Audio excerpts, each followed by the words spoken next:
Horror कहानियां जी। कंचन rudali part 1। माथे पर काले रंग की बिंदी लगाए, काले जोड़े में अपने पल्लू से अपने मुंह को धत्ती फुफकार कर कर रोती चीखती औरतें छाती पीट पीट कर अपना शोक व्यक्त करती एक लाश को घेरे रो रही थी। रो रे, छाती पीटो रे, ठकुराया तेरी बेटी गई है, रोना कैसी माँ है रोती नहीं। ए ठाकुर साहब बोलो, कुछ तो बोलो था। अरे ऐसे भूत बनकर रहेगी तो ये दर्द तुम्हारे सीने में ही रह जाएगा। रो रो कर इसे निकाल दे ठकुराइन।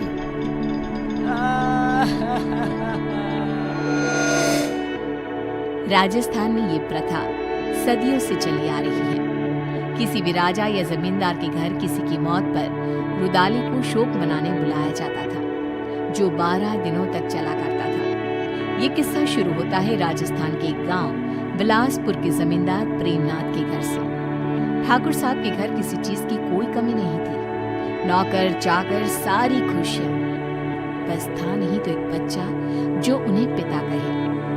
प्रेमनाथ अपने बगीचे में बैठे उदास चेहरा लिए सोचते हैं, कब मेरे आंगन में नन्ही सी जान खेलेगी, कब? अरे इतनी संपत्ति किस काम की है? भगवान पर भरोसा रखिए साहब, वो सबका ख्याल रखता है। कल ही मेरी लुगाई को सपना आया था कि ठकुराइन एक बच्ची के साथ खेल रही हैं। क्या सच में? तो वो श्राप जो हमारे वंश को लगा था। अरे अरे अरे, कितने समय बीत गए ठाकुर साहब, अब काहे का श्राप? कितने दिन ही छिपा करता है, हैं? अब तो आप खुशियां मनाइए। माली की बात सच निकली और ठकुराइन गर्भ से रही और 1 साल में ही उन्होंने एक नन्ही सी जान को जन्म दिया, जिसका नाम निशा रखा गया। निशा यानी अंधेरा, घोर अंधेरा। और निशा की पसंद भी कुछ ऐसी ही थी। बचपन से उसे काली चीजें संजोने का बड़ा शौक था। हे भगवान, ये काली गुड़िया कहाँ से ले आई? फेंक इसे निशा, डर नहीं लगता तुझे? गुड़िया पूरी तरह काले कपड़े में रुई डालकर बनाई गई थी। गले में लाल रंग के धागे में एक ताबीज, मानो किसी तंत्र मंत्र के लिए इस्तेमाल में लाया जाता। ठकुराइन घबरा जाती है और उस गुड़िया को निशा के हाथ से लेकर नीचे फेंक देती है। तुम्हें कुछ हो जाता तो बेटा? नहीं माँ, मुझे क्या होता? ये डॉल तो मेरी फेवरेट बनेगी। मुझे काला रंग कितना पसंद है, आप जानती हो ना माँ। ऐसी ही कुछ अजीब हरकतें करती निशा बड़ी हुई और आज 18 साल की होने वाली थी। एक दिन बाद ही उसका बर्थडे था। अपने जन्मदिन और मौत के एक दिन पहले वो रात को कहीं से बड़ी देर से लौटी और आते ही अपने कमरे में चली गई। और उस रात की सुबह फिर हुई ही नहीं। आज आसमान कितना अलग सा है ना, कितना घोर अंधेरा है। तुम्हें अंधेरे से कैसा प्यार है लाडो?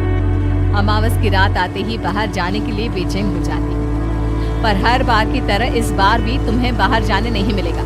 जाओ कमरे में आराम करो। कल जन्मदिन है ना तुम्हारा, बहुत बड़ी दावत रखी है गांव वालों के लिए। छिप करिए सही, आज तो मैं बाहर जाकर रहूंगी। 18 साल की हो गई हूँ, बच्ची थोड़ी ना हूँ। मेरा बर्थडे तो बाहर ही सेलिब्रेट होगा।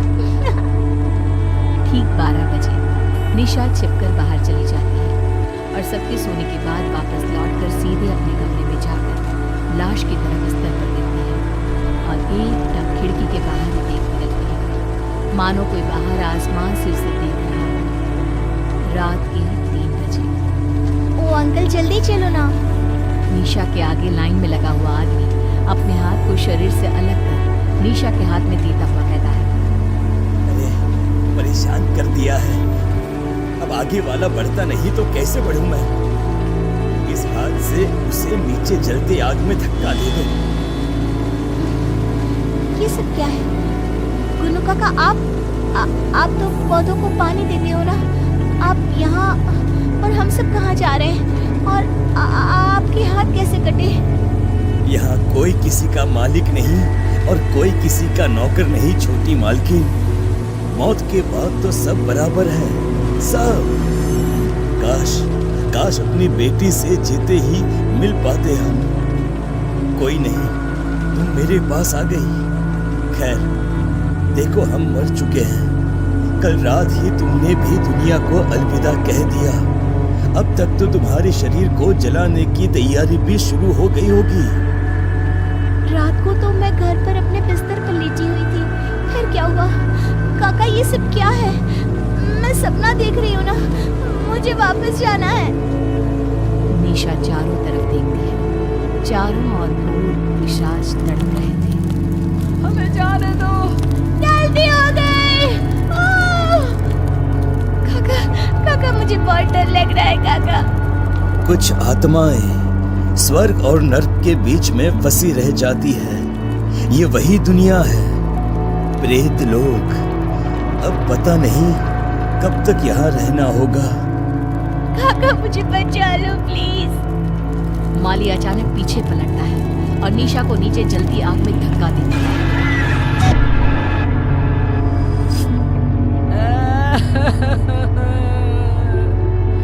अरे लाश के अंगूठे में धागा तो बांधो।